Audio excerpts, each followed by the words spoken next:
The flood is now coming to an end. The Teva, the ark, settles on Mount Ararat.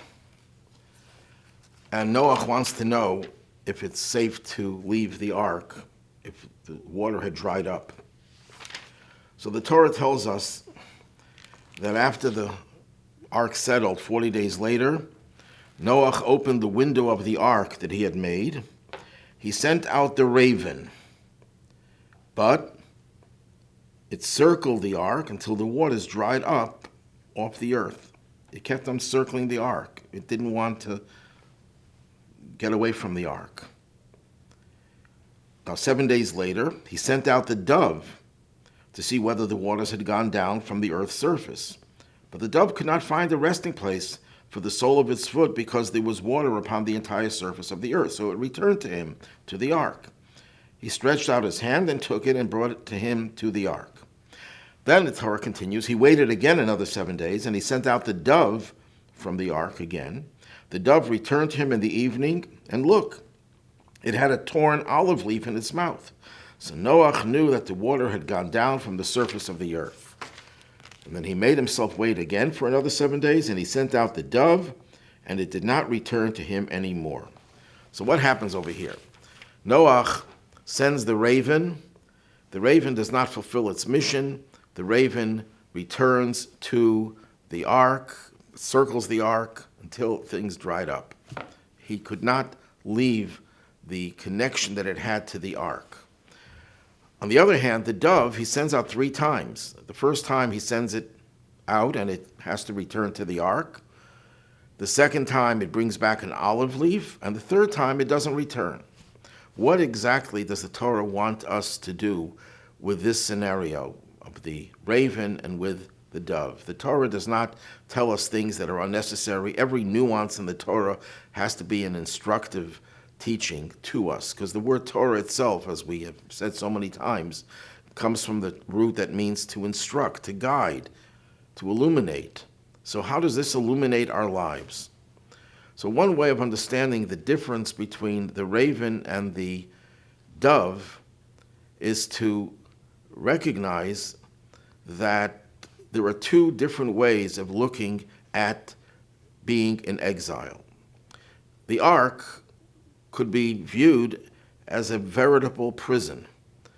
The whole world of humanity, although not too many people, but then so many thousands of different species of animals, were all cooped up in this ark. There was no sunlight. It was a very dreary experience. And it was not a comfortable experience. It was not one that someone would want to be part of. And you would want to escape from it as soon as you could. But alas, there's a mentality that people become comfortable in that which is familiar to them. They become comfortable in living in an exile condition, even in a prison condition. There are so many stories of people who would actually commit a crime so they can go back to prison, because there they knew they're going to get 3 square meals a day, they have a roof over their heads, it's predictable, they know exactly what they're supposed to do, their life is regimented, they can't deal with freedom. That's a very sad and tragic consequence of so many different things that are going on in the world today, which I'd rather not go into right now. They tell the joke of the beggar who wins the mega millions in the lottery, and they ask him, what are you going to do with your hundreds of millions? And he says, I'm going to go to the high-rise buildings that I used to go to beg. I'm going to put elevators in those buildings so that when I go back to begging, I won't have to climb the stairs. You could be a multi-millionaire, a billionaire, and be content with living the life of a pauper. And unfortunately, there are so many people who are in a state of poverty, material poverty, who find comfort in that because this is what they're used to, and they can't drag themselves to escape their reality. This is a very sad, and this is what we call the exile mentality. And the raven is the bird who feels comfortable in the ark.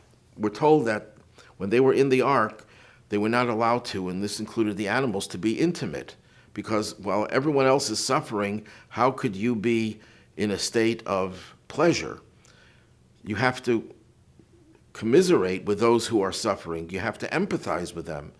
The raven did not heed that restriction because the raven said, I am here, this is my home, I am going to accept this reality and thrive on it and just ignore the suffering of others and the desire to even get out of this situation.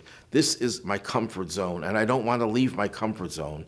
That was very sad and tragic if one is a raven personality. The dove personality, on the other hand, is one that recognizes that living in exile might be for a reason.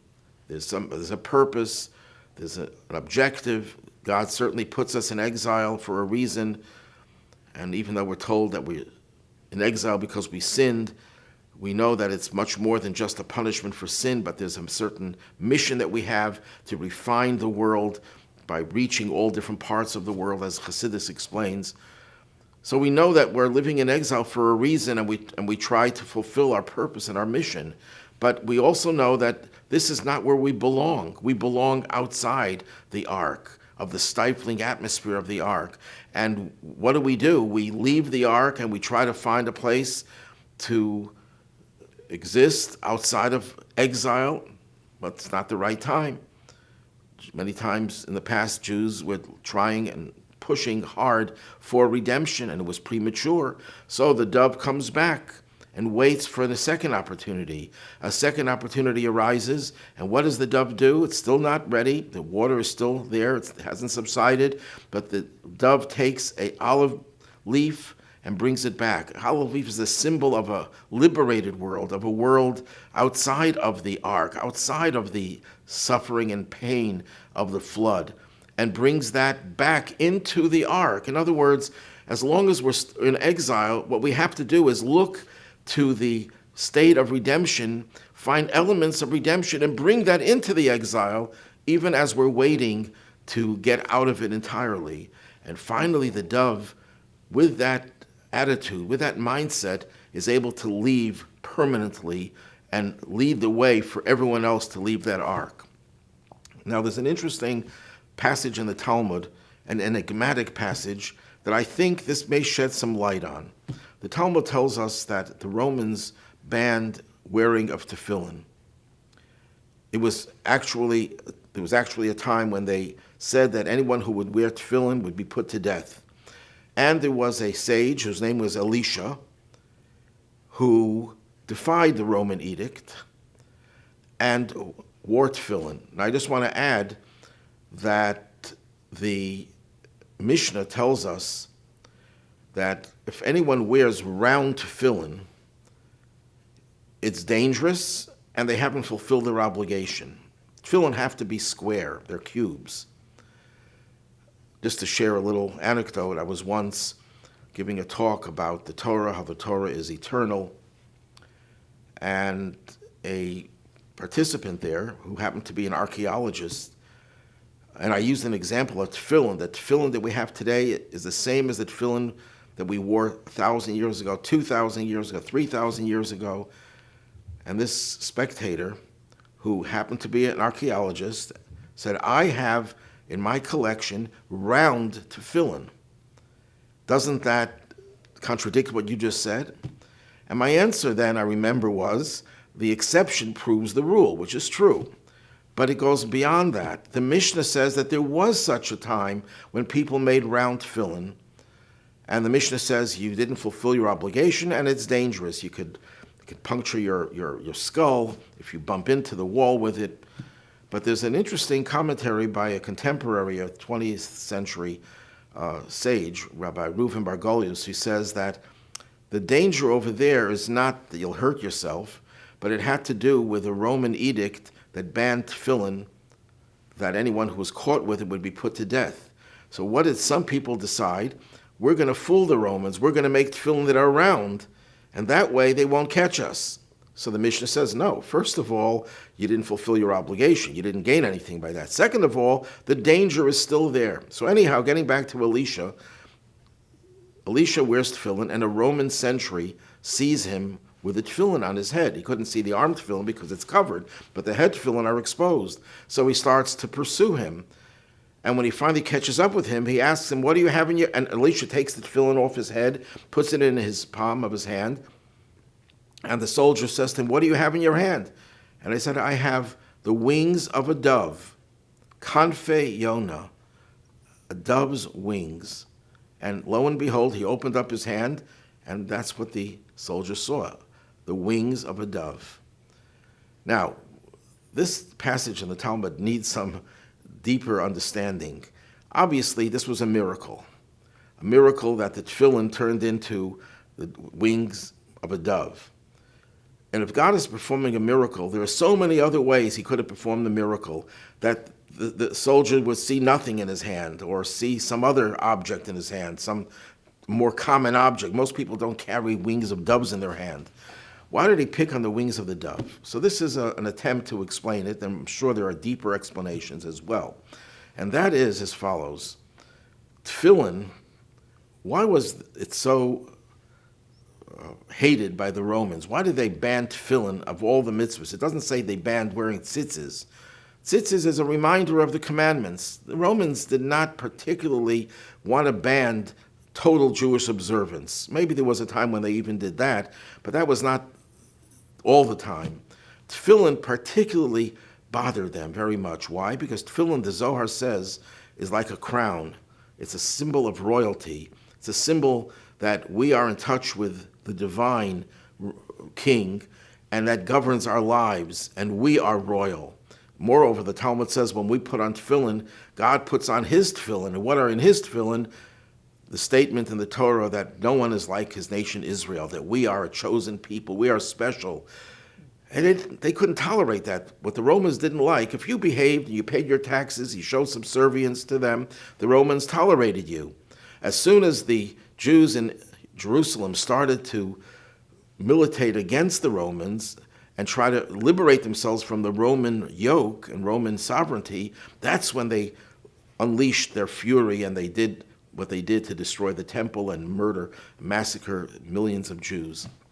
So when the Romans saw the Jews were wearing tefillin, to them it was a symbol of their desire to be independent and that they are in total control, that they are kings, they are royalty. And that's what they banned.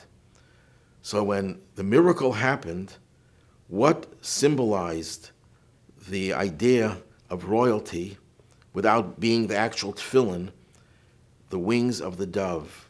The dove is the bird. The first time we read about a dove is when the dove goes out of the ark and refuses to be part of exile. It wants to be free. And to the extent that it can't be totally free, at least it brings some freedom, some symbol of freedom, the olive leaf, back into exile, into the ark. And as soon as it can depart completely, disappearing, it does.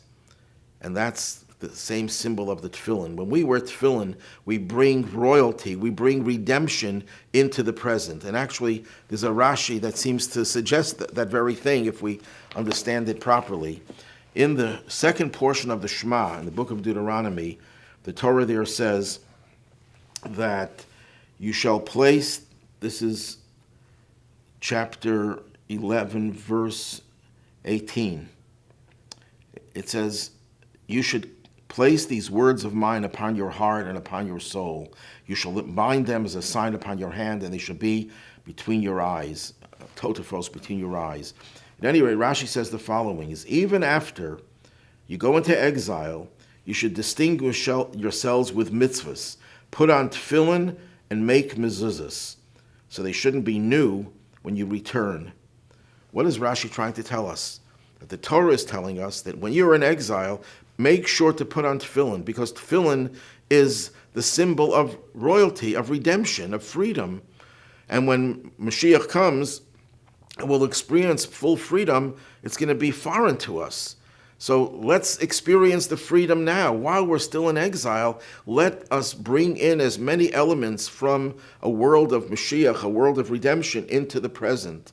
And one way of doing that is by wearing the tefillin. The mezuzahs also have symbolism that we'll talk about some other time. And that is the lesson from the dove. Yes, we're in exile, but we have to reject exile to the extent that we're capable of doing it by getting away from it. We can get away from it, bring back an olive leaf, and as soon as we can get away, we get away. Now, just one final caveat. There's a midrash that tells us that the ark was actually a model of the future, when the lamb will lie together with the wolf, the lion, and the child, and the snake, and everything will be peaceful. And that's what they had in the ark. You had every species, every predator, and nobody bothered anyone else. That was a symbol of the Messianic era. And now, based on what I explained before, it was a symbol of golus, of exile. And the truth is, it depends on your way of looking at things. Noach certainly, and his others, and at least two of his sons, saw the ark as a model of the future. But it's a model of the future. It's not the future itself. It's there to whet your appetite for the future. That's how the dove saw it. The raven saw it as exile and wanted to live in exile, in an exile status, in an exile atmosphere. And the dove sees things from a geula, a redemption perspective, and sees the teva as a model of the future, but the model has to then revert into the reality of the whole world. And that's what the dove was trying to do.